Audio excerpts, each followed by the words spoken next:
Hello everyone, welcome to another lecture of general medicine where I make a difficult, boring topic easy and interesting to learn. And for that, the resource which I'm going to use today is this book for mind maps of general medicine by Medicity Go. This book contains all the topics of general medicine in pictorial flowchart form so that you can create a storyline for whatever topic you are studying. You can get this book for yourself from any e-commerce platform like Amazon, Flipkart, Dentalcart, and the website of Medicity Go. So let's get into the lecture for today, which is chronic leukemia. So let's get into the topic for today, which is chronic myeloid leukemia. Now, as the term suggests, chronic myeloid leukemia, chronic is something which is older than 6 weeks, myeloid which affects the myeloid lineage of the stem cells, and leukemia because there is deranged production of the blast cells, either decreased or increased. So let's get into the details. So starting with what is CML, it is a type of a myeloproliferative neoplasm which is pluripotent hematopoietic stem cell origin based, characterized by overproduction of the cells of the myeloid series. So it is similar to acute one wherein myeloid series is involved, but this is chronic in nature, which is time duration is affected. Typically, the BCR-ABL genetic mutation is present over here, and usual presentation is in 40 to 60 years of age, and ionizing radiation is a big trigger factor for this type of leukemia. Now, too many things to learn over here. First is the gene mutation which is happening, which is BCR along with ABL, seen in a very high age group and has a risk factor which is ionizing radiation. Coming to the phases of CML, there are 3 phases: chronic phase, accelerated phase, and the blast crisis. So chronic phase is something which is stable. Patient doesn't really have symptoms. Accelerated phase is when the cells start increasing and the symptoms start appearing. Blast crisis is when the situation is very severe and more than 20% of the blast cells have increased. So chronic phase is asymptomatic or mild symptoms present, and mostly the patients are diagnosed in this phase. Accelerated phase is when we start seeing more immature cells and increased in symptoms like anemia, basophilia, splenomegaly. Because precursor cells of the myeloid lineage are going to increase, the maturation of these cells into the end results is going to decrease. So less RBCs, less platelets, less neutrophil, basophil, eosinophil will be produced. Lastly, blast crisis is present where 20% of the blast cells increase. So clinically, it behaves like an acute leukemia, which is often refractory to treatment. So what is the difference between acute leukemia and the third phase of the chronic one? That this stage is not going to respond to the treatment and it repeats itself. So it is refractory in nature. After we know the phases of a disease, we need to know why or how a disease is happening. So what is the pathophysiology? As we said, there is a genetic mutation of the BCR-ABL gene. So what really happens is there is reciprocal translocation. So if this is one chromosome and this is second chromosome, a segment of this first chromosome gets translocated with a segment of the second chromosome. And this segment is the BCR gene of one chromosome and ABL gene of the other chromosome, which get interchanged. So the ABL gene on chromosome 9 and BCR gene on chromosome 22, they get exchanged. So the ABR gene on chromosome 9 and BCL gene on chromosome 22, they get interchanged. So the translocation is depicted as the chromosome 9:22, wherein both of these have come from their each chromosome and fused together. So the chromosome 9's ABR gene fuses with the chromosome 22's BCL gene, and this leads to the production of the final chromosome, which is named as the Philadelphia chromosome. So this Philadelphia chromosome is going to contain BCR in accumulation with ABR. So BCR is going to be collaborated with ABL now. So ABL along with BCR is going to produce the symptoms which are happening all over in the body. This fusion results in excessive formation of high molecular weight tyrosine kinase protein.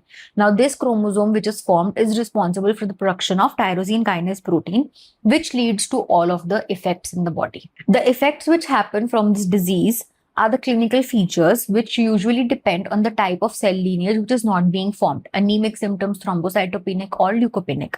So there is going to be pallor, fatigue, weight loss because of anemia, sweating, abdominal pain due to splenomegaly, gout because of rapid turnover of the cells and deposition of excess protein in the joints, and painless lymphadenopathy because the lymph nodes are going to try to combat the recurrent infections which are occurring because of a decreased WBC count.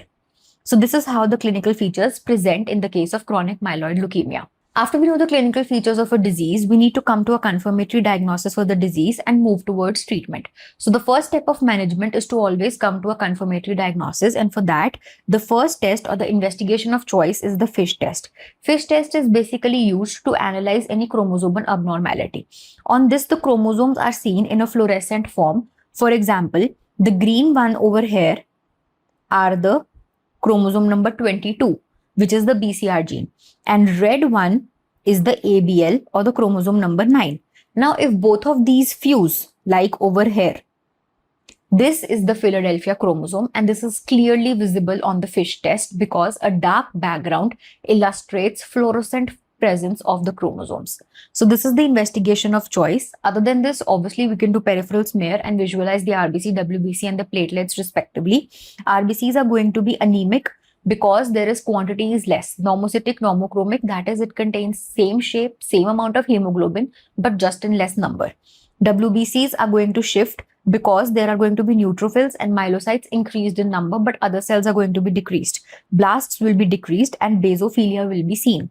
Platelets will also be increased in some cases if the myeloid lineage is hyperproducing and some cells are getting converted into platelets. Lastly, pseudo-Gaucher cells are also present. So what are pseudo-Gaucher cells? Now what happens in the leukemic stage? There is going to be excess lipid, fat, etc. in the body. So the cells in the body are going to engulf all of this and act like macrophages. So Gaucher cells are enlarged macrophages. Pseudo because over here, the cause of this occurrence is not the real cause. Because Gaucher cells are mostly present in hematologic or bleeding disorders, whereas over here it is present in leukemic disorder.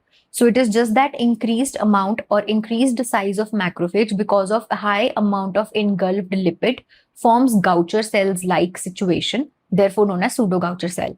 So this is also visible on the peripheral smear. Serology is going to show a decreased alkaline phosphatase score of the lymphocytes. Bone marrow biopsy is going to reveal a hypercellular marrow because of excess proliferation of the cells, and cytogenic test is done for Philadelphia chromosome to be present in the body and the abnormalities it causes in the body. Once we're done with the diagnosis, we come to the actual management part, which is mostly chemotherapy or radiation therapy in the cases of leukemia. So firstly, we can give supportive care to the patient. Secondly, chemotherapy or radiation therapy as decided. Third, we give tyrosine kinase inhibitors because that is a protein which is produced excess in this state.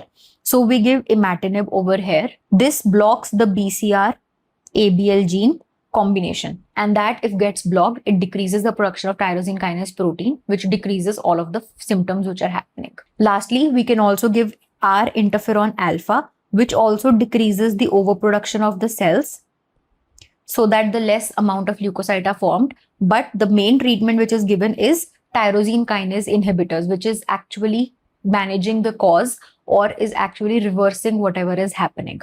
So this is how you can wrap up the topic of chronic myeloid leukemia in the form of 2-page mind maps in under 10 to 15 minutes. Now, supplementary to this, if you're preparing for NEET and you want some pointers for direct NEET questions which have come in the past, you must refer to a resource which is known as Beyond the Mind Maps.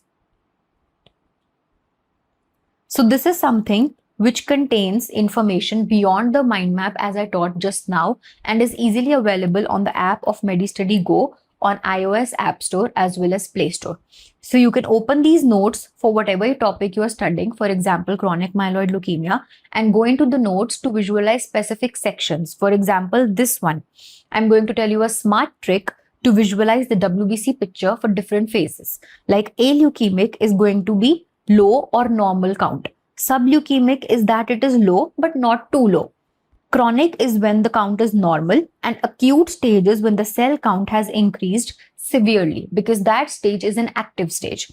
So for the NEET MCQ, as we have seen in the past exam papers, a question like patient with normal or low WBC count but shows WBCs in the peripheral blood.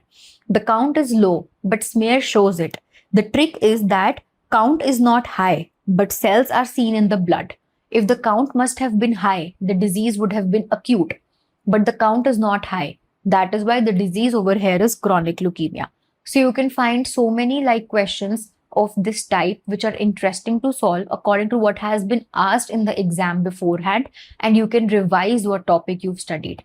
Other than these, you can solve several MCQ questions and flashcards on the app, which can make you revise the topic. For example, what is the hallmark genetic abnormality which happens in CML? So it is the BCR-ABL gene translocation or the formation of Philadelphia chromosome.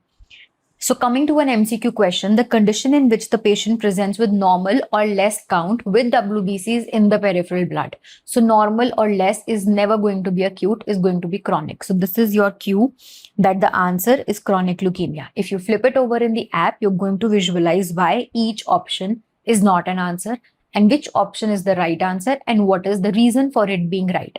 So you can view the simple chart on the app and answer such questions from the mind maps with other questions which can be answered beyond that.